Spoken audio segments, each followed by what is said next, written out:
Alors, bonjour tout le monde, vous m'entendez bien? J'espère en tout cas. Là, j'attends encore un petit peu de personnes. On était prévu être 50 aujourd'hui. Je ne pense pas que tout le monde va venir, mais en tout cas, c'était le chiffre qu'on s'est donné. On a atteint 50 participants, 50 inscrits, les personnes qui sont inscrites aux Z50 en tout. Donc, je vous rappelle, le concept, il est très simple. Donc, on est un masterclass collectif ici, ça veut dire que vous êtes nombreux. N'hésitez pas à bien éteindre votre micro pour ne pas avoir des bruits extérieurs. Je vais donc vous présenter un petit peu l'objectif de ce masterclass pendant les prochaines 3 semaines. Qu'est-ce qu'on va faire? Parce qu'on va se voir 3 fois jusqu'à la fin du mois d'août. Il y a encore les personnes qui continuent à venir. Donc, on va se voir pendant 3 semaines, donc 3 mercredis jusqu'à la fin d'août. J'ai proposé les thématiques sur lesquelles on peut travailler ensemble. L'objectif, c'est de vous aider à préparer bien la rentrée en sachant que donc on est au mois d'août, dès qu'on rentre au mois de septembre, ça devient très intense pour tout le monde et il faut assurer les ventes. Ici, l'objectif, c'est surtout préparer les bases pour que vous sachiez qu'est-ce qu'il faut faire à partir du moment où vous êtes dans ce qu'on appelle les opérations. Donc là, on est en phase avant les opérations. Comment préparer votre rentrée, comment solidifier les bases de vos marques. Je n'ai pas exactement le profil des personnes qui sont connectées. En tout cas, j'ai envoyé hier un email à tout le monde pour demander s'il y a des personnes qui souhaitent qu'on travaille sur leur cas en particulier à la fin de masterclass. Donc, notamment, ça fait partie aussi de votre apprentissage. Si vous prenez des exemples des autres et vous voyez comment ça se passe pour tout le monde. Donc, n'hésitez pas à envoyer dans les messages vos questions si vous avez des questions, si vous voulez aussi avoir plus de précision ou peut-être vous avez aussi envie de participer à la fin de masterclass pour qu'on regarde votre cas s'il nous reste du temps. On se donne 1 heure aujourd'hui. Déjà, le temps de présentation, je vais essayer d'être assez bref et assez courte et j'aimerais bien consacrer la deuxième partie de ce masterclass au vrai cas où on puisse regarder les cas, discuter ensemble et brainstormer ensemble sur vos situations. Donc, les personnes continuent à venir. Là, nous sommes 15 aujourd'hui sur 50 inscrites. Très bien. Déjà, je vais vous parler rapidement des 3 jours qui nous attendent. Qu'est-ce qu'on nous attend chaque mercredi? Si vous vous rappelez bien, le Summer Camp, on s'est donné 3 jours. Donc, le 17 août, c'est aujourd'hui, connaître son client idéal sur Internet. Le 24 août, développer une image de marque performante sur Internet. Et le 31 août, installer sa machine de vente. À chaque fois, c'est à 10 heures, d'accord? Donc, si vous ne me connaissez pas encore, je suis Inga Grinko, je suis la fondatrice de M-Fashion. M-Fashion, ça existe depuis 2020, pour être exact. Nous sommes lancés en janvier 2020 et nous avons commencé, notre mission, c'est vraiment accompagner les marques qui débutent, les marques qui démarrent, les marques qui sont déjà quelques années sur le marché, mais qui n'arrivent pas à percer sur Internet. Et donc, notre mission et notre rôle, c'est de vous accompagner dans ce processus de création de votre marque sur Internet et stabiliser vos ventes en ligne. Donc, quand je dis les prochains 3 jours, donc on va regarder surtout les fondamentaux, comment vous aider à bien stabiliser déjà votre marque, comprendre à qui vous parlez, comment créer votre image de marque et comment installer cette fameuse machine de vente pour que votre site tourne tout seul. Parce que comme vous comprenez bien, le site tout seul, ça ne sert pas à grand-chose. Donc, il faudra vraiment travailler la notion du trafic, la notion de comment je convertis une fois que le trafic sur mon site et comment j'arrive à amener du monde déjà sur mon site. Donc, ce sont des différentes choses qu'il faut prendre en compte. Et même si vous avez un site déjà et si ce site n'est pas performant, ça, c'est quelque chose qu'il faut vraiment résoudre dès le démarrage et n'est pas à investir dans la publicité si votre site ne convertit pas. Donc, ça, on va regarder plutôt le 3e jour. Le 2e jour, ça sera le but, c'est vraiment vous aider à comprendre c'est quoi l'importance d'une image de marque et comment la développer si vous voulez vous bien positionner en ligne. Et aujourd'hui, on va surtout regarder comment apprendre à connaître son client idéal et pourquoi c'est important et comment vous pouvez en tirer plus de cette stratégie de positionnement marketing. Donc, à chaque fois, je vais vous présenter des outils assez graphiques pour vous aider à bien repérer dans cette méthodologie qui est développée par AM Fashion. Donc, c'est vraiment la méthodologie de AM Fashion. Vous n'allez pas le trouver nulle part ailleurs. C'est notre méthode. Donc, soyez conscients de ça. Donc, le premier jour, comme j'expliquais, on aura le travail à faire donc aujourd'hui sur la recherche de votre client idéal. Je vais partager avec vous toute cette fiche que j'ai développée à la fin du 3e jour. Pardonnez-moi.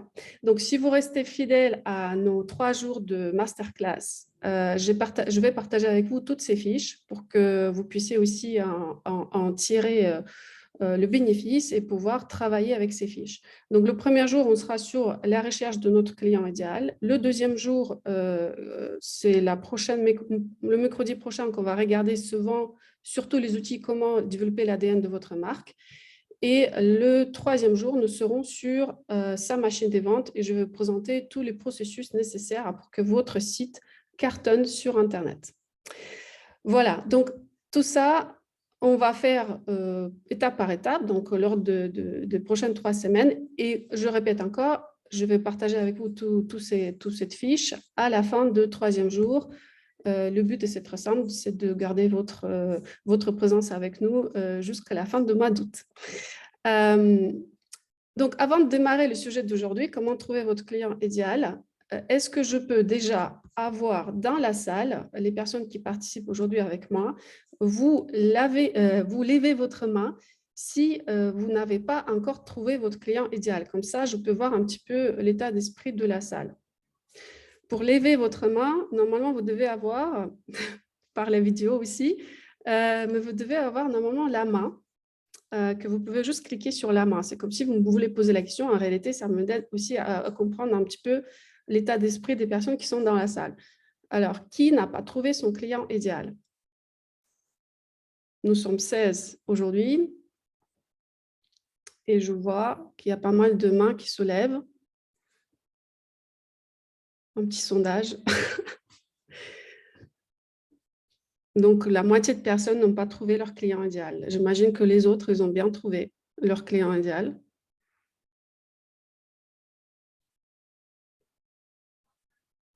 OK, donc sur 16 personnes, nous avons 7 qui n'ont pas trouvé leur client idéal. OK, très bien. Et deuxième question, qui fait les ventes aujourd'hui sur Internet? Pour qui ça commence déjà à prendre?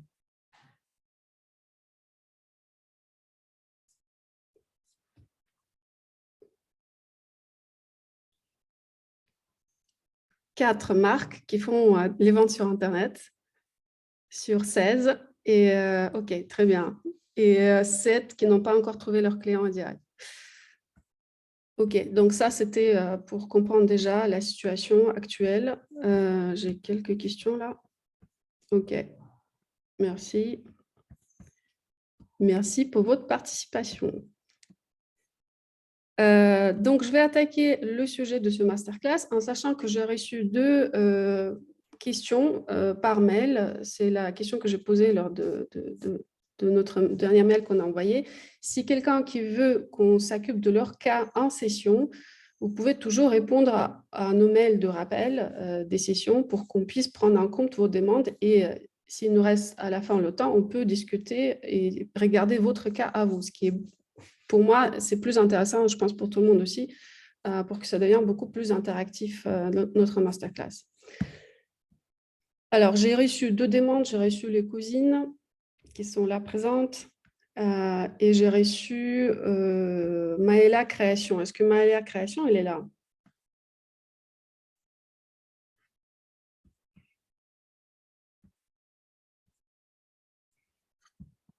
Pas sûr. Non. OK, donc on a un seul cas à la fin de la session. Si d'autres personnes souhaitent participer et s'il nous reste de temps, peut-être on va regarder d'autres cas. D'accord? Alors, je vais démarrer déjà le le sujet du jour. Donc, comment trouver votre client idéal? C'est très important de comprendre qu'est-ce que c'est le client idéal et pourquoi c'est important. Et surtout, trouver votre niche, d'accord? Parce que toute marque aujourd'hui qui démarre sur Internet, et c'est même le cas de n'importe quel business, hein, c'est toujours identifier la niche, donc les personnes que vous voulez cibler en priorité. Le ciblage en priorité, pourquoi elle est important? Parce que c'est là où vous commencez. Vous pouvez toujours commencer petit. C'est comme ça qu'on commence. N'importe quel business, elle démarre petit. Et après, vous pouvez élargir votre base avec le temps, quand vous avez déjà bien installé votre marque dans votre niche. Donc, si vous êtes au démarrage, pensez comment je peux déjà servir un cercle de personnes assez bien identifié et assez clôturé pour que ça devienne plus facile pour moi à les servir et vendre plus facilement et surtout installer en tant que leader dans cette niche. Donc, si la notion de niche n'est pas très claire pour vous, on va justement travailler là-dessus tout de suite. Donc, comme vous pouvez comprendre, chaque marque qui se lance sur Internet, elle va avoir son audience et sa niche. Je vais vous donner quelques exemples des marques que je trouve qui sont bien fait ce travail. Les marques internationales, comme les marques que nous accompagnons déjà dans le programme. Si vous prenez par exemple les marques américaines, il y a une marque Figs qui est assez bien travaillée cette notion de niche parce que cette marque s'adresse qu'aux travailleurs dans le milieu médical. Et oui, on peut aller jusqu'à là, définir la mode des personnes qui travaillent dans le milieu médical. C'est quelque chose à quoi on ne pense même pas, mais voilà, il y a une vraie niche et cette marque, elle cartonne et elle fait beaucoup de chiffre d'affaires. Donc, ça, c'est des choses que vous pouvez toujours considérer. Après, un exemple d'une autre marque qui fait partie du programme qui s'appelle Barge Paris. Pourquoi c'est intéressant? Parce que c'est une marque qui se positionne dans la mode, on peut dire, moderne pour la consommatrice digitale, mais surtout, sa cible, elle est très claire. C'est une consommatrice qui est un peu fatiguée de Cézanne. En fait, il y a beaucoup de personnes à un moment donné, surtout en France, qui commençaient à acheter Cézanne comme un peu le contre-courant de tout ce qu'on a vu au niveau des marques retailers, des marques connues en retail. Donc, Cézanne, elle est apparue comme un peu le contre-courant. Ça a beaucoup attiré beaucoup de monde sur le digital. Aujourd'hui, il y a des marques qui sont les marques encore niches, qui sont nées sur le digital pour proposer une alternative à Cézanne. Et donc, par exemple, le Barge, elle a très bien identifié sa niche. Ce sont des femmes qui aiment la mode moderne avec des produits multifonctions parce que chaque produit, il peut être composé de composés. Par exemple, les salopettes elles peuvent être portées comme pantalon ou comme une salopette. Donc ça, et plus le côté moderne de la marque qui attire les clients qui sont fatigués de Cézanne. C'est un peu peut-être paradoxal, mais c'est la vérité. Donc, c'est une niche des personnes qui recherchent des petites marques sur Instagram et qui veulent quelque chose de nouveau qu'ils n'ont jamais vu et qui veulent peut-être même pas partager avec leurs copines. Il y a un comportement comme ça en ligne et ça, vous pouvez le prendre en compte et réfléchir, alors, comment je peux adresser une clientèle qui est un peu fatiguée de toute cette marque un peu mainstream et comment je peux les inviter dans mon univers de marque à travers la communication que je vais proposer pour les séduire parce qu'elles cherchent cette petite marque très, très niche. Un autre exemple très pareil, une marque qui fait partie du programme qui s'appelle Katia Sanchez, elle s'adresse à une niche très particulière. Ce sont des femmes qui adorent le tricot. Donc, elles aiment bien en soi le savoir-faire et elles aiment bien aussi faire le tricot. Donc, elle organise des ateliers avec des femmes. Elles invitent dans son local, chez elle, pour faire les ateliers de tricot. Et en fait, dans sa communication, on le ressent, cette connexion à une femme qui aime les beaux produits bien colorés et le tricot. Et elle explique aussi sa manière de fonctionner qui est très directe. Elle n'a pas de revendeur dans son modèle économique. Et donc ça aide aussi à établir le contact direct avec les consommatrices et surtout, elle les invite dans leurs ateliers de tricot, ce qui lui permet de comprendre leurs goûts, leurs intérêts, qu'est-ce qu'elles aiment, qu'est-ce qu'elles n'aiment pas et comment elle peut améliorer son prochain produit. Donc ça, c'est une niche, encore une fois. Après, aujourd'hui, cette marque, bien évidemment, elle commence à se diversifier. Vous voyez, elle propose maintenant des sweatshots. Avant, ce n'était pas le cas, mais ça montre que la marque, elle évolue, mais elle commence toujours quelque part. Il faut commencer quelque part. Donc ça, c'est un bon exemple. Elle a commencé par le tricot avec les pulls qu'elle produit en Italie et elle invite ses clientes à participer dans les ateliers pour comprendre leurs envies et qu'est-ce qu'ils aiment, qu'est-ce qu'ils n'aiment pas. Un autre exemple d'une bonne niche que cette marque qui s'appelle Fudun, qui cartonne aussi, ils ont élaboré un produit assez unique. Donc, c'est un gelé qu'on met en dessous de son manteau ou de sa veste. Donc, c'est un monoproduit, certes, mais il a une fonction très précise. Vous protégez contre la pluie, contre le vent, quand vous vous déplacez dans la ville en vélo. Donc, elle s'adresse à des citadines qui utilisent beaucoup de vélo dans leur vie quotidienne pour aller au travail, aller chercher leurs enfants, etc. Pareil, c'est une niche. Et toute leur communication, et même si vous allez voir son compte Instagram, j'espère que j'ai accès à partir de leur site. Voilà. Si vous allez voir leur compte Instagram, tout est orienté dans cette notion de protection contre les intempéries et ils font beaucoup de démonstrations, comment faire le vélo, comment l'enfiler son doudoune, etc. Donc ça, c'est des choses que vous pouvez toujours considérer à partir du moment où vous savez à qui vous vous adressez et c'est quoi votre niche, vous pouvez améliorer votre communication, vous pourrez aussi ajuster le message de votre marque et l'image de votre marque en fonction. Donc là, c'est quelques exemples, d'accord? Si vous en connaissez d'autres, s'il y a d'autres choses qui vous arrivent en tête, n'hésitez pas à partager dans les commentaires. Donc, comme vous avez pu remarquer, une niche, c'est quoi? Ce sont des personnes qui ont les mêmes besoins ou centres d'intérêt. Ça peut être en petite niche. Par exemple, vous êtes une marque qui s'adresse à Yugi, les personnes qui font de yoga. Aujourd'hui, il y en a de plus en plus. Du coup, vous pouvez aller encore plus dans cette notion de yoga et aller chercher des personnes qui font en plus de yoga, peut-être, je ne sais pas, le fasting et sont véganes et ils habitent dans les grandes villes. Donc ça, c'est une définition très précise des personnes que vous voulez cibler. Il faut toujours aller chercher plus loin de ce que là où vous pouvez vraiment devenir le leader en termes de communication et positionnement et que ça va être facile à vous identifier. Donc n'hésitez pas à aller encore mettre cette niche encore plus petite, encore plus étroite.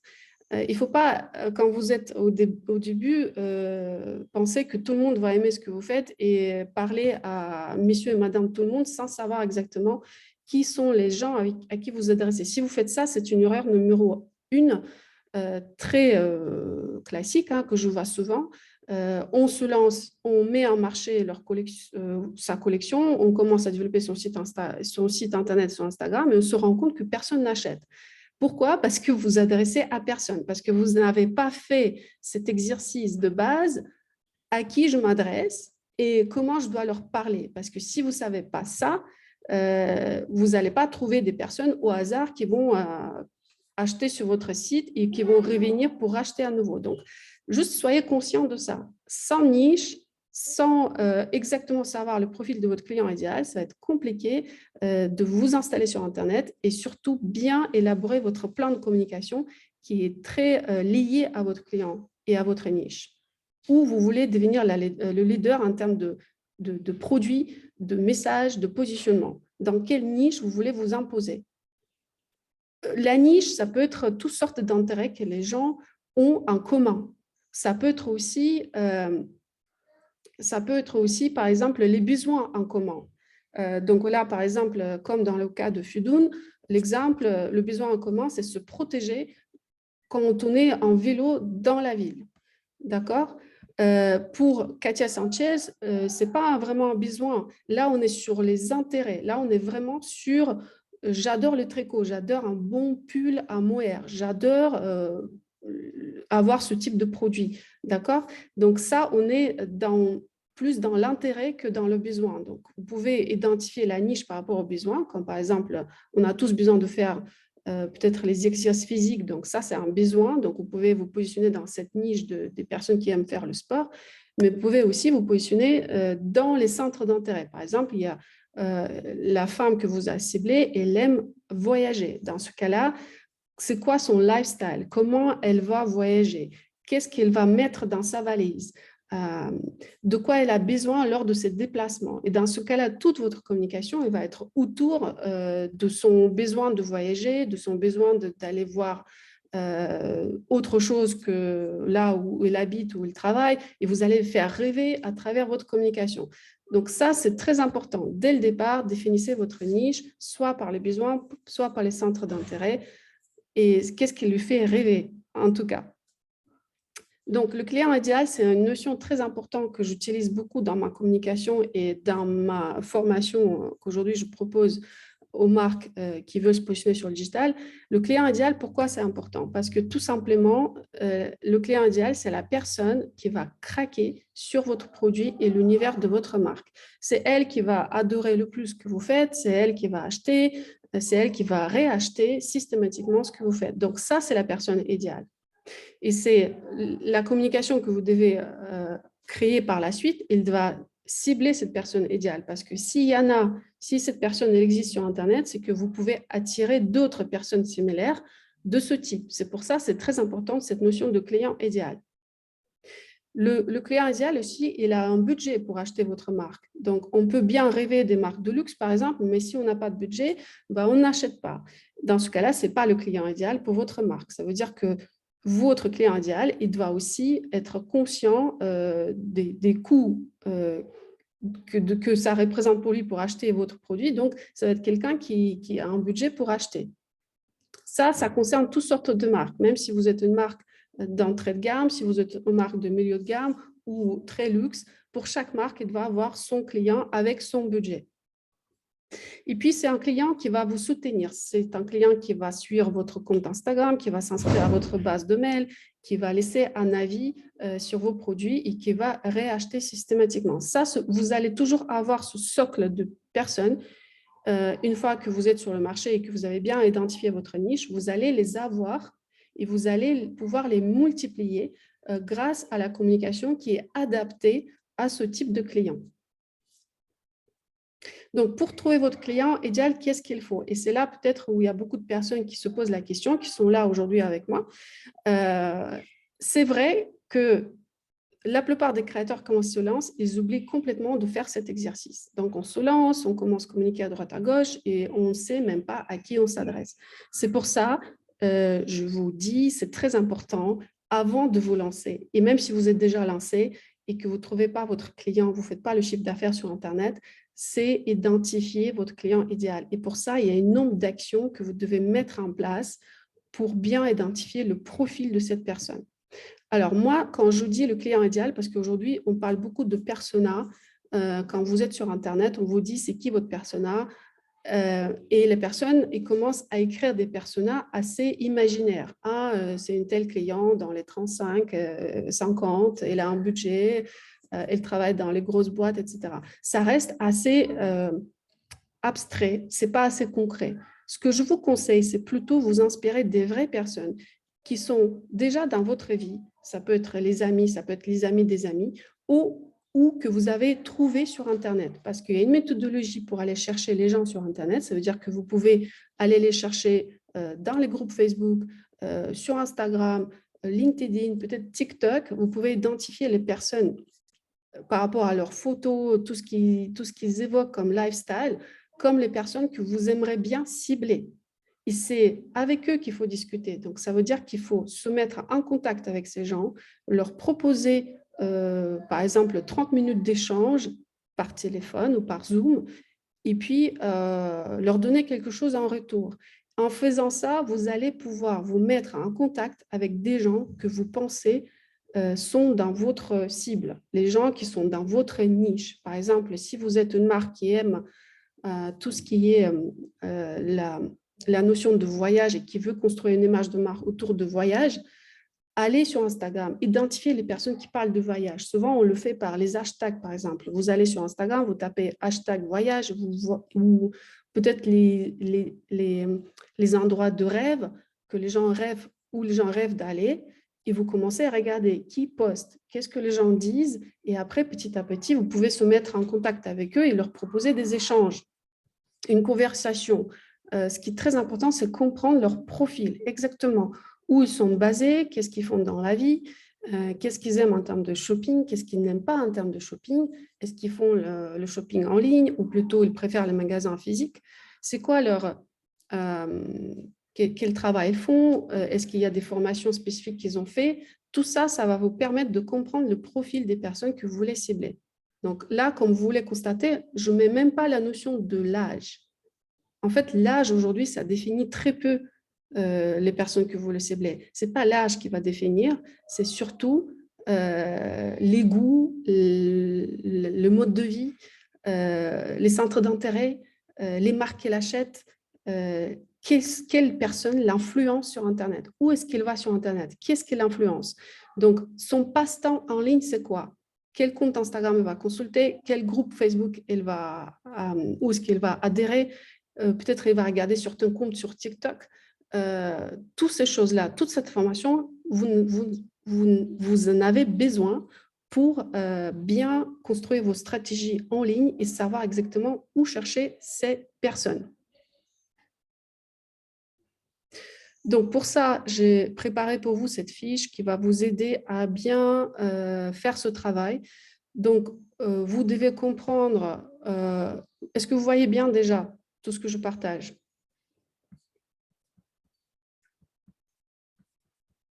Est-ce que j'ai des réponses là dans le chat? Vous pouvez me dire dans le chat, hein? OK. Très bien. Mon client sur Internet. Donc, on parle vraiment du client sur Internet, pas le client qui achète dans les pop-up stores, dans les salons, etc. Ça, il faut vraiment faire une distinction parce que le client sur Internet, il a un certain comportement. Si vous comprenez ce comportement, vous allez avoir plus de facilité à le trouver. Le comportement, c'est quoi? C'est où est-ce que je peux le trouver dans les groupes Facebook? Par les groupes Facebook aujourd'hui, si Facebook, c'est un outil qui peut-être vit, que de plus en plus, on y trouve des personnes à un certain âge, sachez aussi que Facebook, aujourd'hui, c'est un endroit où les gens, ils apprennent des choses. Donc, ils vont aller sur Facebook, dans les groupes Facebook, pour aller chercher des personnes avec des intérêts similaires et pour parler des sujets qui les intéressent. Il y a plein de groupes sur Facebook. Ça peut être les groupes autour des mamans, les groupes autour des problèmes de santé. Il y a tellement de groupes où vous pouvez trouver votre cliente idéale. Ce n'est pas forcément, par exemple, vous êtes une marque de lingerie, ce n'est pas forcément le groupe sur le thème de lingerie. Ça peut être un groupe sur les centres d'intérêt que vous avez identifiés dans le profil de votre cliente idéale. Et dans ce cas-là, vous allez chercher ces centres d'intérêt sur Facebook et vous allez regarder quels sont les groupes de discussion qui sont formés autour de ces centres d'intérêt. Votre client, elle est forcément là-bas. Après, vous avez les comptes Instagram. Les comptes Instagram, c'est pareil. Il y a des personnes qui ont beaucoup de profils cachés, ce n'est pas grave, on peut les laisser de côté, mais il y a des personnes qui ont les profils ouverts. Dans ce cas-là, on peut les identifier par les hashtags, on peut trouver, ça veut dire qu'il faut vraiment réfléchir d'abord sur les audiences que vous voulez identifier qui sont prioritaires pour vous, et vous commencez à les chercher sur Instagram avec les hashtags en disant, OK, est-ce qu'elle aime, je ne sais pas, les États-Unis, elle aime New York. Dans ce cas-là, je sais que je peux la trouver parce qu'il adore voyager et qu'il est probablement à New York. Elle est partie probablement à New York un jour et il va poster ses photos et comme ça, je peux trouver son compte avec son hashtag. Donc, juste, voilà, c'est tout bête, mais la personne qui voyage, c'est quoi les destinations de rêve? Comme ça, je peux mettre ces hashtags et je peux trouver les comptes qui me plaisent et je peux regarder un petit peu comment elle s'habille, ses photos, et puis je peux me mettre en contact avec elle, je peux l'envoyer un message et je peux lui demander d'échanger avec moi pour comprendre sa vie. Ça me permet aussi d'identifier est-ce que c'est ça ma cliente idéale ou pas. Ça, dans ce cas-là, c'est important pour les personnes qui n'ont pas dans leur cercle d'entourage des personnes que vous voulez cibler. Dans ce cas-là, il faut les chercher sur le réseau. Heureusement qu'il y a des réseaux sociaux aujourd'hui. C'est comme ça qu'on peut profiler des gens et aller chercher les gens qui sont, nous, on peut cibler. Donc, à partir du moment où vous avez identifié les comptes Instagram des personnes qui sont sur Instagram, qu'est-ce que vous allez faire? Vous allez voir qu'est-ce qu'elle aime, qu'est-ce qu'elle suit, qu'est-ce qu'elle fait, est-ce qu'il y a des influenceurs qu'elle suit, est-ce qu'il y a des marques qu'elle suit, Est-ce qu'il y a des sujets sur lesquels ils s'intéressent? Par exemple, je ne sais pas, la cuisine, la photographie, le bien-être. Toutes ces choses-là, vous allez identifier dans les comptes qu'elle suit, dans les comptes qu'il a likés, qu'est-ce qu'il a fait. Donc ça, c'est voilà, un peu de profiling, mais c'est important pour que vous compreniez le comportement digital de votre cliente idéale. Pareil, vous pouvez faire sur TikTok, parce qu'aujourd'hui, TikTok, c'est quelque chose qui se développe de plus en plus. Donc, il y a des gens qui regardent les vidéos sur TikTok. Dans ce cas-là aussi, vous pouvez faire le même travail pour identifier exactement leur comportement sur TikTok.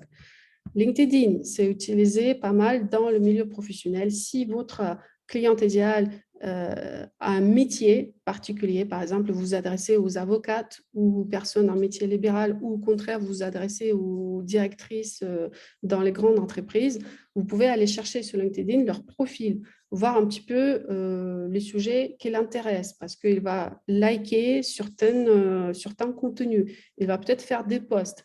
Il va avoir un réseau dans lequel elle est connectée. Par exemple, sur LinkedIn, il y a des groupes aussi, des groupes par intérêt. Et donc, vous pouvez voir quels sont les groupes d'intérêt qui l'intéressent. Pourquoi on fait ça? Parce que si vous savez exactement les centres d'intérêt des personnes qui vous intéressent, vous pouvez plus facilement les cibler demain avec les actions de trafic, actions organiques ou actions payantes, les deux.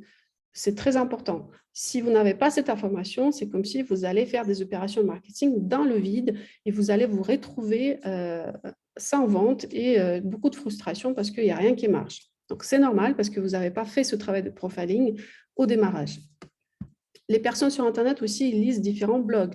Ça, vous pouvez l'identifier si elles partagent des articles de blog sur son Facebook ou sur son LinkedIn, ou si vous avez fait un interview avec cette personne et vous avez posé les questions, qu'est-ce qui vous intéresse en termes de blog sur Internet, et il va vous dire ce qu'elle aime. Par exemple, il vous dit j'adore tout ce qui est le développement personnel.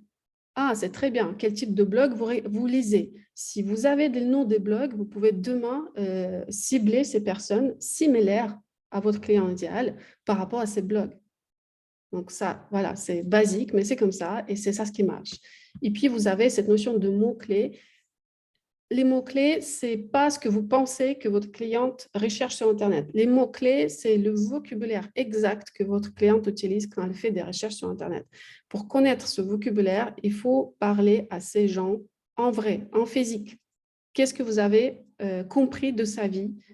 Quels mots exacts elles utilisent quand elles parlent de vous, de votre marque ou de la mode ou de la cosmétique ou l'accessoire, bijoux, tout ce que vous faites. Donc, comprenez un petit peu sa définition à elle des objets qu'elle aime acheter. Et si vous avez un peu de notion de la personne, de sa personnalité et de son vocabulaire, vous pouvez plus facilement demain cibler les mots-clés que vous devez mettre sur votre compte Facebook, Instagram, votre site. Donc, c'est pour ça, première étape, c'est trouver les clients, donc profiling, identifier les clients que vous voulez interviewer. Deuxième étape, ce sera faire les interviews.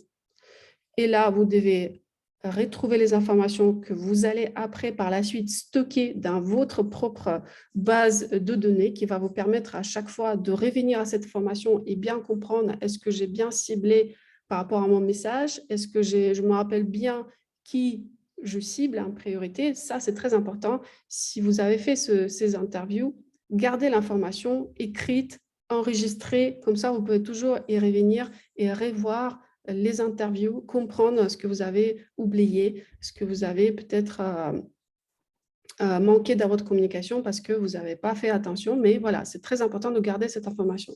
Et donc, vous devez comprendre lors des interviews les informations de base sur cette personne. Son comportement d'achat, quelle marque elle aime, son comportement sur Internet, où est-ce qu'elle va sur Instagram, sur Facebook, sur LinkedIn ou d'autres réseaux sociaux. Qui l'influence? Qui l'influence? C'est très important. Qui l'influence? Parce que souvent, quand vous pouvez l'identifier aussi sur Facebook ou Instagram, on nous montre certains contenus, on nous montre certaines images, certaines vidéos dans les thèmes que l'algorithme a compris par rapport à nos centres d'intérêt. Et donc, souvent, on est influencé par toute cette information qu'on reçoit et ça forme inconsciemment notre comportement, notre point de vue et aussi sur la mode.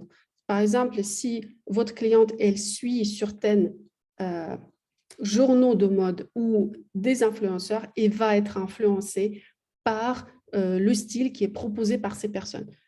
Et ce style, vous devez le comprendre. S'il suit certains influenceurs, c'est que forcément, à un moment donné, il va acheter la robe de telle ou telle couleur que l'influenceur a portée. Et ça, c'est inconscient, c'est pas quelque chose qu'elle a vraiment logiquement réfléchi. C'est un achat inconscient parce que au fil de l'eau, d'être en contact avec ce type de personnes, à un moment donné, on commence aussi à consommer pareil. Donc, c'est le fait, en fait. C'est comme ça que les réseaux sociaux, ils nous forment et le font de manière complètement inconsciente. On ne peut même pas le contrôler. Mais ça, pour vous, ce sont des indices comment cette personne est influencée et comment je peux aussi utiliser cette information pour mieux être en lien avec ses besoins. Puis, comment elle prend ses décisions d'achat, c'est quoi son budget pour acheter certains produits et quel avis elle a sur votre marque, quel vocabulaire elle utilise quand elle parle de vous ou quand elle parle de certains styles que votre marque elle propose. Donc, ça, ce sont des choses que vous devez noter à la lettre.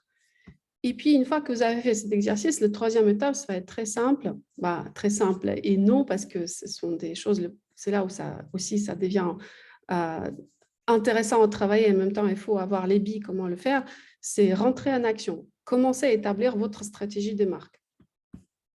Donc là, je reviens à mes notes. Rentrer en action, ça veut dire que vous devez définir votre stratégie d'acquisition en fonction de votre marché. Forcément, parce que là, ça devient concret. Là, je connais ma cliente, je sais exactement à qui je m'adresse et je sais comment je peux la séduire. Donc, c'est pour ça, à partir du moment où vous connaissez votre client, il faut absolument refaire le travail sur le positionnement de la marque, sur l'ADN de la marque. Donc, vous devez comprendre, est-ce que l'image de la marque est en lien avec votre client que vous avez identifié, parce qu'il se peut que vous êtes complètement à côté de ce que votre cliente imagine en termes de marque qu'elle voudrait consommer. Donc, on est pas mal quand même dans l'imagination, dans le rêve. Et ce rêve, il faut le construire à travers l'ADN de votre marque. Et puis, vous devez aussi revoir le discours de votre marque et le storytelling de votre marque en fonction de votre client. Ce que vous avez compris de votre client, là où vous pouvez l'attirer et l'attirer plus de clients similaires, c'est si votre storytelling et discours de la marque, ils sont en lien avec votre cliente. Et puis, vous devez quand même revoir un petit peu votre site pour voir si vous n'êtes pas à côté de la plaque en fonction de votre client en termes de communication, de présentation de produits. Toute votre stratégie des emails, ça compte, et tout votre plan média, tout ce que vous allez poster dans les réseaux sociaux, ça va aussi en découler de profil de votre client idéal. Et à partir de là, vous commencez à élaborer les actions de recrutement de trafic que nous allons regarder dans les prochains jours. Donc, comment on identifie les partenariats, les collaborations, avec qui on va travailler pour être beaucoup plus visible par rapport à son client idéal sur Internet, et comment on élabore ce plan média pour être plus en phase avec les valeurs déjà de la marque en soi et les valeurs de votre client. Donc, toutes ces choses, ils vont se mettre en action à partir du moment où vous avez bien identifié votre client, ses intérêts et que vous savez exactement comment le chercher.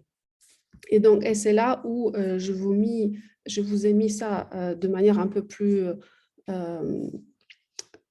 visuelle. Donc, on est sur l'ADN de la marque, le discours de la marque, le site, le support mail, Instagram.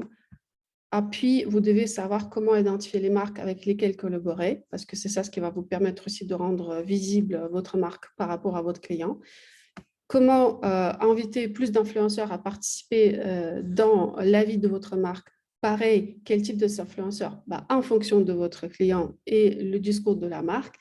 Et puis, en fonction de votre client, vous allez établir votre message publicitaire. Pareil, ça va en découler. Donc, on ne peut rien faire en fait dans cette phase 3 si les phases 1 et 2 n'étaient pas respectées. Et c'est là où il y a le secret des marques qui vendent en ligne et qui réussissent, c'est qu'ils ont bien compris à qui ils s'adressent et puis ils ont bien compris comment mettre en jeu tout ce plan d'action par rapport à leur client idéal et par rapport à la communication que la marque souhaite établir. Donc, pour cette partie, trouver son client idéal et sa niche, j'ai fini. N'hésitez pas à me poser des questions. S'il y a des choses qui ne sont pas claires ou si vous voulez avoir plus de précision pour que je comprenne dans quelle direction on peut aller. Il nous reste 20 minutes. En tout cas, j'aimerais bien aussi reprendre le cas de Cousine. Mais si vous avez des questions entre-temps, n'hésitez pas. Est-ce que les filles de Cousine elles sont là?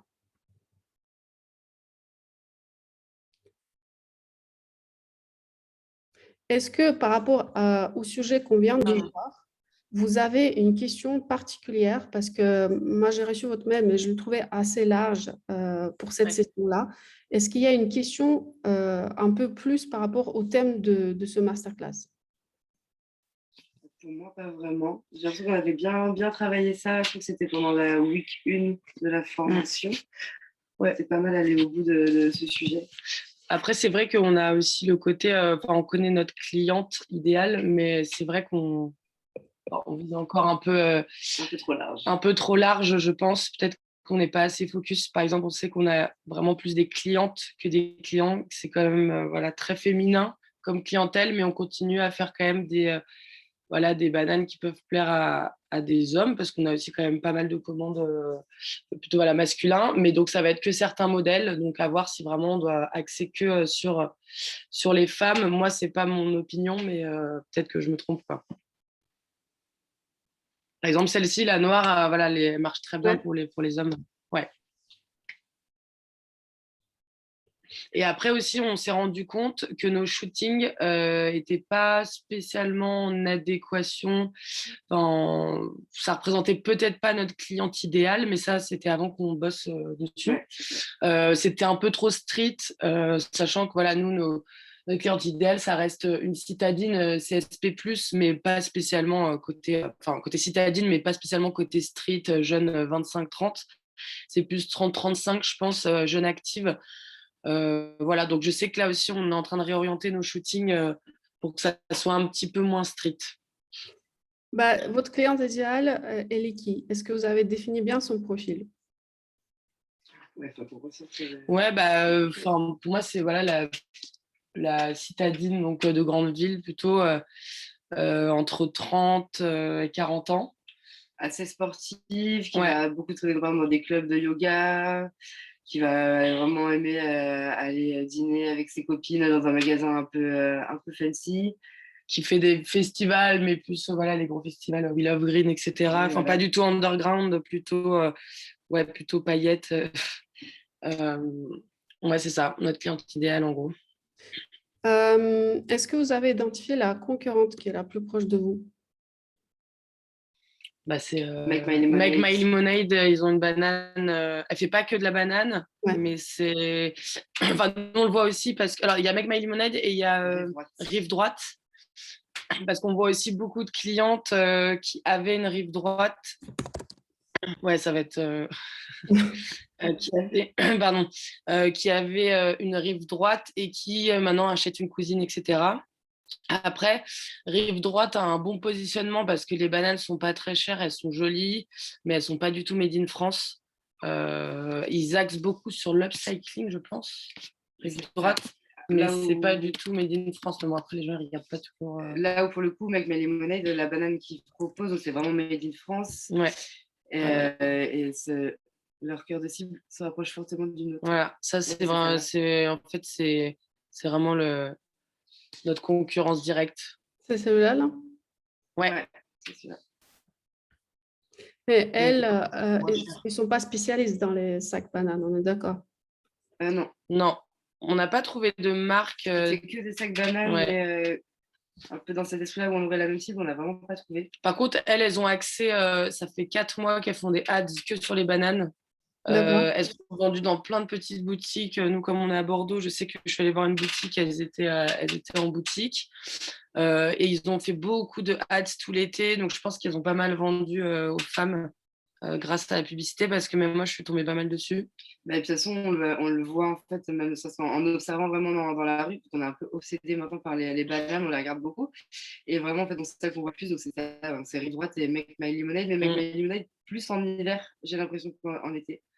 C'est plus une saisonnalité vu qu'elle est très très grosse. Ouais, ils font des bananes XXL. Après, voilà, peut-être que notre site, bon là, on a déjà mis, enfin, on a mis en place les avis, ça fonctionne pas mal. Est-ce Enfin, que vous avez un best-seller? Ouais, on en ouais, a plusieurs.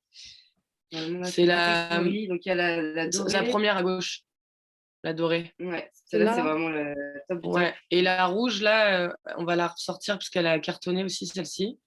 En fait, les 4 premières, là, plus la noire Ouais, et la bleue un peu claire.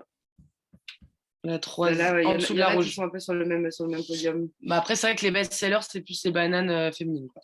Oui.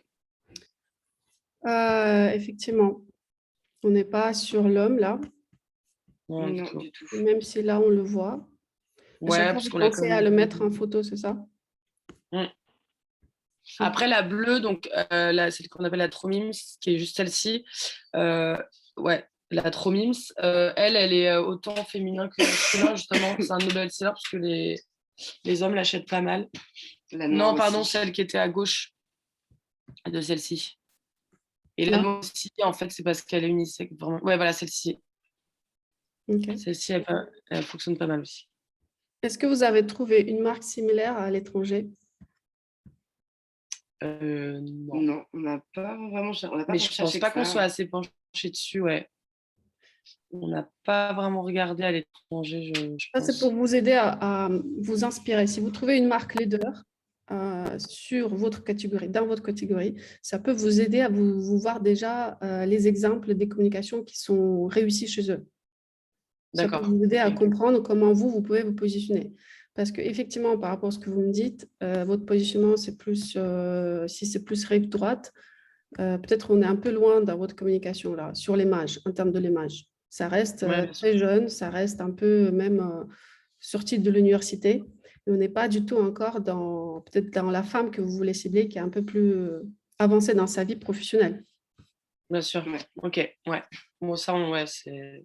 On avait Ça, déjà un c'est peu. l'image, elle n'est pas encore ajustée. Après, peut-être votre cliente, elle n'est pas forcément ce que vous pensez. Peut-être votre client, elle est plus le style étudiant, hein. Parce que pour moi, là, Bah c'est non, étudiant. Pas vraiment. parce que maintenant, en fait, en plus, on a quand même des retours en MP régulièrement. On parle quand même pas mal avec nos clientes, enfin Oui, nos clients, mais nos clientes, et même autour de nous. Et je pense, enfin, c'est vraiment pas étudiant. En plus, vu le prix, ça va pas spécialement être un prix étudiant.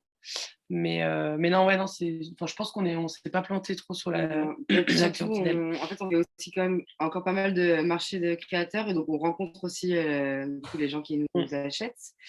Et au final, ouais, non, c'est vraiment pas du tout étudiant. C'est plus vraiment minimum 25 ans en général. En dessous, c'est un peu trop cher.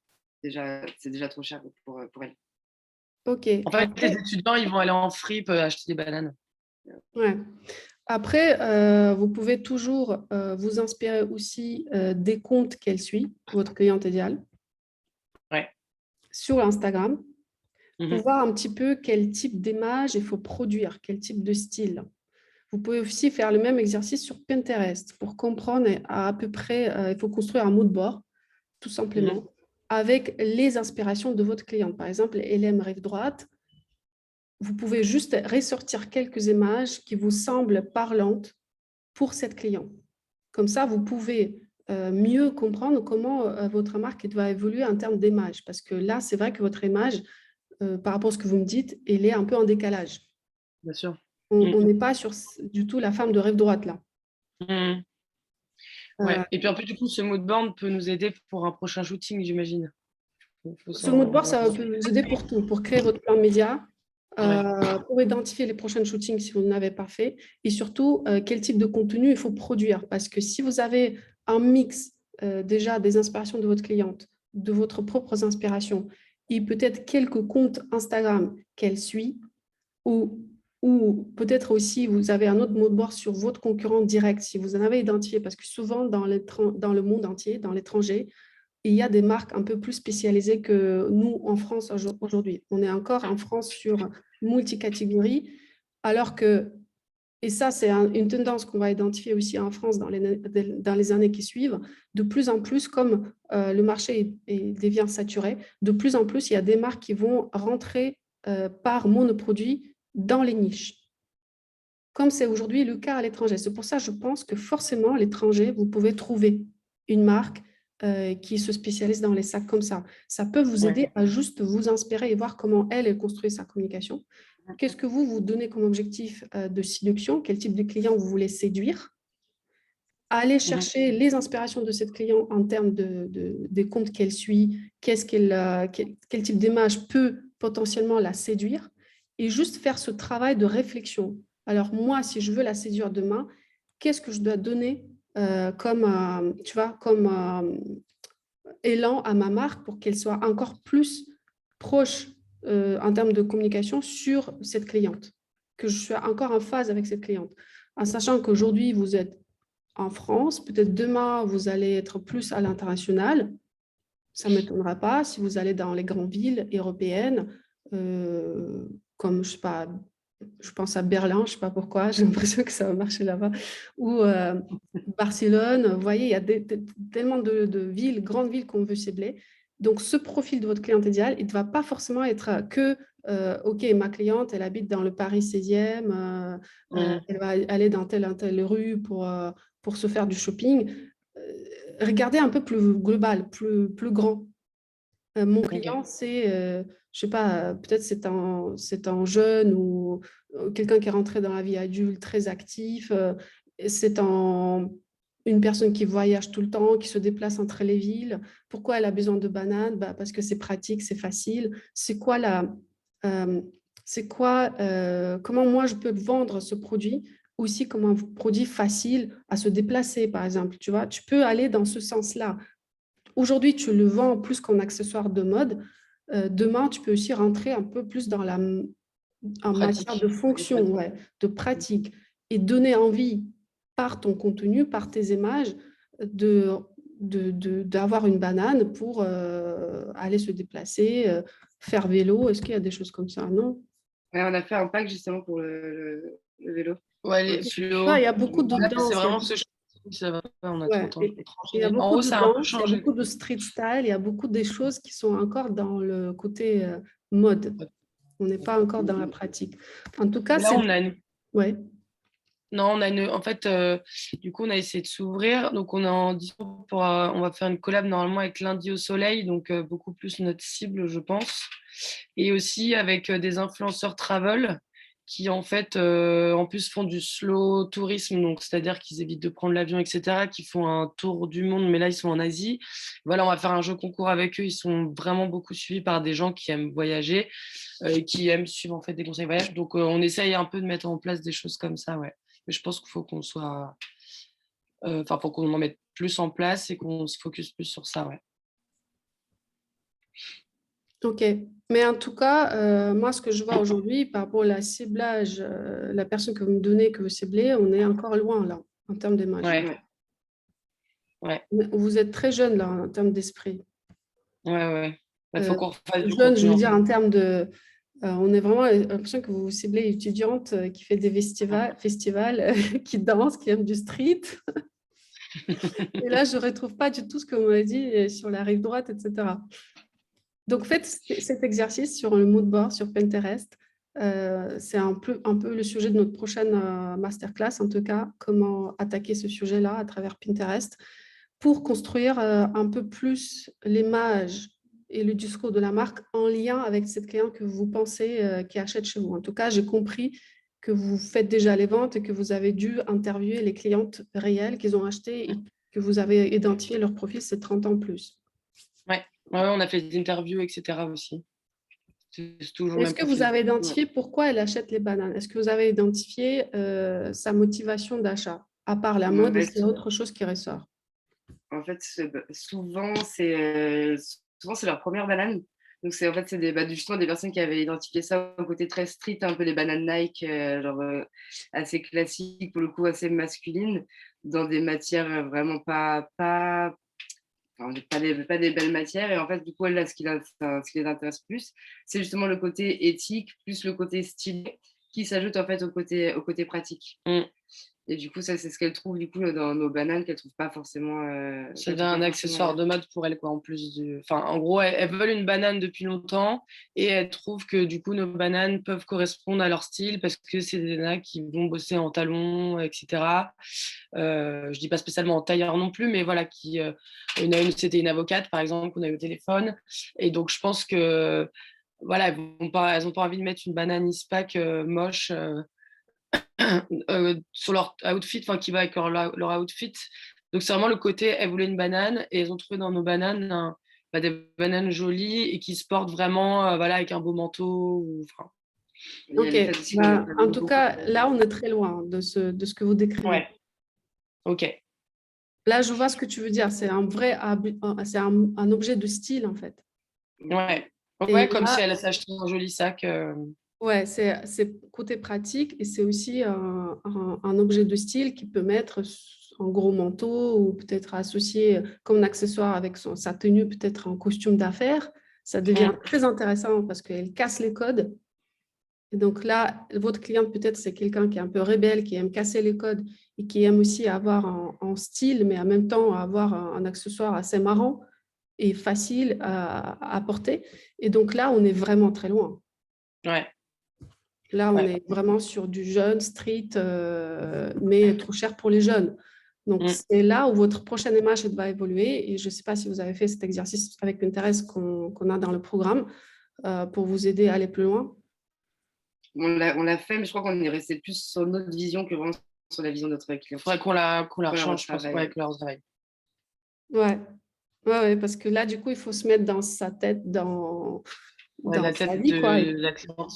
Ouais, et pas tout à fait. Ou soit vous avez juste pas un bon ciblage, ça à voir. Parce que si vous avez identifié ce qu'elle qui achète, dans ce cas-là, il faut que l'image suit. Aujourd'hui, ce n'est pas le cas. Peut-être vous avez encore besoin d'aller chercher le client un peu plus jeune, un peu plus étudiant. Moi, je pense qu'il y a cette clientèle, mais il y a aussi, pour le coup, parce que notre logo, on ne va pas se mentir, c'est quand même une moule. Ça appelle quand même pas mal de... Moi, je voulais poser la question, qu'est-ce que ça signifie, votre logo? C'est vraiment pour le coup le côté féministe et le côté sororité. Et on a aussi beaucoup de clientes qui sont plus dans un style, entre guillemets, plus à l'arrache, mais qui, pour le coup, sont plus militantes, qui portent déjà des bananes, qui adorent ça, et qui, pour le coup, sont ravies de porter nos bananes, du coup, en partie aussi grâce à ce logo. Des bobos un peu, mais plus côté militante. Pour le coup, plus côté rebelle. Plus côté qui veut consommer cuisine parce que le réchauffement climatique, du coup, le Made in France, elles vont être beaucoup plus activistes dans leur choix et ça va vraiment être un choix lié aussi, je pense, à la provenance de comment on a fabriqué les produits. Et au féminisme, comme aussi. Ouais. Pourquoi est-ce que la marque dégage le fait que ça s'appelle Cousine, le fait qu'il y ait ce logo, ça amène quand même un message automatiquement derrière. Et il y a aussi pas mal de nos clientes que ça intéresse particulièrement. Ça reste des trentenaires. Oui. C'est pas 22 ans, 21 ans. Mais c'est pas non plus celle qui va travailler en tailleur. Les trentenaires, mais c'est peut-être aussi, dans ce cas-là, il faut aller chercher une niche un peu plus précise parce que trentenaire, il y a plusieurs modes de vie, il y a plusieurs typologies de personnes. Donc, allez identifier, comme vous venez d'évoquer, c'est quelqu'un qui va peut-être se battre pour l'écologie plus saine, c'est quelqu'un qui peut-être un peu féministe dans son esprit, peut-être aller chercher plus là-bas dans ce cas-là. C'est de ce côté-là qu'on était plus allé chercher quand on avait fait justement le persona, les personnages, etc. dans la week 1. On était plus parti de ce côté-là. Et là, justement, on se rend compte que effectivement, ce côté-là, bon, déjà, ils ne se voient pas tant que ça non plus, mais qu'au final, ça oublie quand même une grosse partie aussi de nos clientes. Et je pense qu'il faut qu'on réadapte quand même dans tous les cas. En fait, je crois qu'on n'ose pas parfois aussi prendre la parole sur certains sujets. On ne sait pas s'il faut ou si... Alors, comme quoi, par exemple? Non, mais justement, le côté un peu plus marque / média, où je sais qu'il y a plein de marques qui vont parler aussi de ce qui se passe dans le monde au niveau écologique parce qu'ils sont faits en France avec des... Bon, on ne fait pas encore de l'upcycling, mais on y vient là, on va essayer. On est en train d'acheter des dead stock et du coup, je crois qu'on n'ose pas trop aussi de dire est-ce qu'on est voilà, juste une marque? Est-ce que si on doit informer le client sur certains sujets parce que potentiellement ça peut l'intéresser? Dont voir le féminisme, l'environnement. On se perd un peu, on ne sait pas trop. Du coup, on parle de pas grand-chose, j'ai l'impression, finalement. Mais là, tu parles plus de l'Instagram que de... Oui, je parle de l'Instagram, là, par contre. Là, c'est très important ce que vous venez de dire, de vous affirmer en tant qu'une marque avec la personnalité, avec les valeurs qu'elle défendent et avec la philosophie. Si vous n'avez pas ça, vous restez encore comme vous êtes aujourd'hui, entre guillemets, quelque part. Quelque part. Donc, moi, je pense que vous commencez à vraiment vendre bien à partir du moment où vous avez bien compris qui est votre cliente, les valeurs à laquelle elle s'attache et que vous commencez à vous prononcer fortement dans ce discours de marque en évoquant ces valeurs, en évoquant cette philosophie et qu'elle, elle a envie de vous suivre parce qu'il y a tellement de choses qu'elle apprend avec vous et qu'elle s'inscrit dans la philosophie de la marque à 100%. Et là, votre banane, elle devient un symbole de quelque chose. Et avec ce symbole de quelque chose, on peut construire un plan média hyper puissant où on commence à attirer les gens que vous voulez, les féministes, je sais pas, tous les gens qui ont des avis très déterminés sur certains sujets. Peu importe, ce qui compte pour vous, c'est que vous faites des super ventes parce que vous faites partie d'eux. Vous rentrez dans leur vie et ils comprennent que vous, ce n'est pas une banane qu'elle achète, c'est un symbole de quelque chose. Et là, ça ne devient pas plat, ça devient une marque avec un relief, une marque qui s'exprime, une marque qui attire les gens qu'elle veut attirer. Pensez à ça, qui je veux attirer. Et comment ma communication va faire son travail. Parce que si vous restez trop plat, juste avec un axe produit, ben, c'est plat en termes de vente. Oui, c'est ça. Mais oui, parce qu'en fait, au début, on disait qu'on allait prendre la parole et moi, j'étais la première à me dire oui, mais du coup, si on se met sur telle ou telle opinion, on va en perdre certaines ou certains. Alors que je pense que maintenant, je comprends qu'il vaut mieux avoir nos opinions et avoir une image forte et avoir du coup une cohésion, une vraie communauté et les gens nous suivent plutôt qu'essayer du coup, de rien faire finalement pour essayer de toucher tout le monde ou du coup, on touche pas les gens en fait. Et c'est ça. C'est exactement ça. Il faut avoir les opinions fortes et surtout, il faut bien identifier votre niche et travailler que pour cette niche. Là, à partir du moment où vous êtes vraiment, vous avez conquis cette niche, après, on peut réfléchir comment la marque, elle va plus loin. Mais on commence toujours par sa niche et dans ce cas-là, vous avez moins cette notation de pop-up store que vous avez aujourd'hui. On vient en pop-up store, on présente un produit, on le vend. Un compte Instagram, ça ne sert pas forcément à ça, ça va vous permettre à construire cette notion de forte de valeur que la marque elle porte.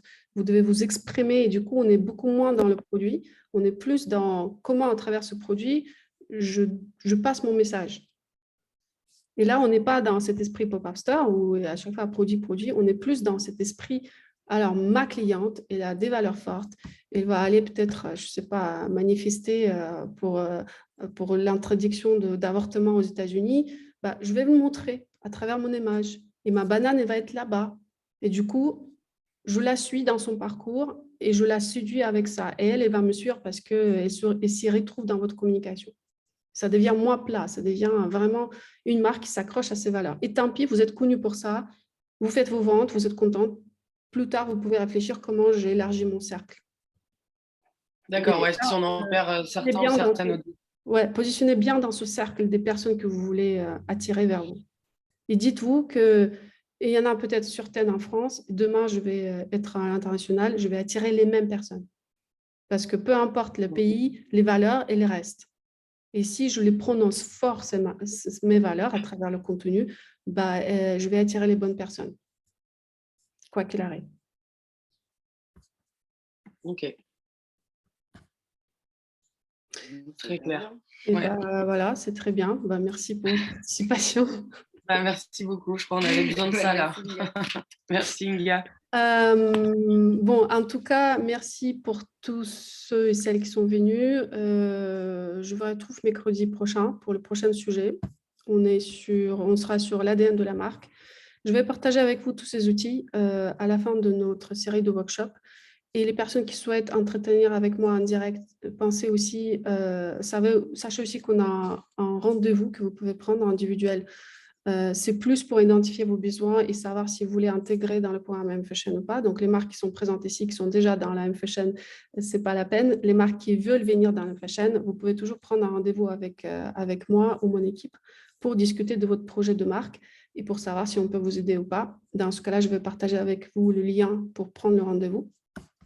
Il y a un mail qui va partir juste après. Et voilà, je vous retrouve le mercredi prochain. Et on va parler plus sur l'ADN de la marque et les stratégies de communication et l'image. Merci à tout le monde. Bonne journée.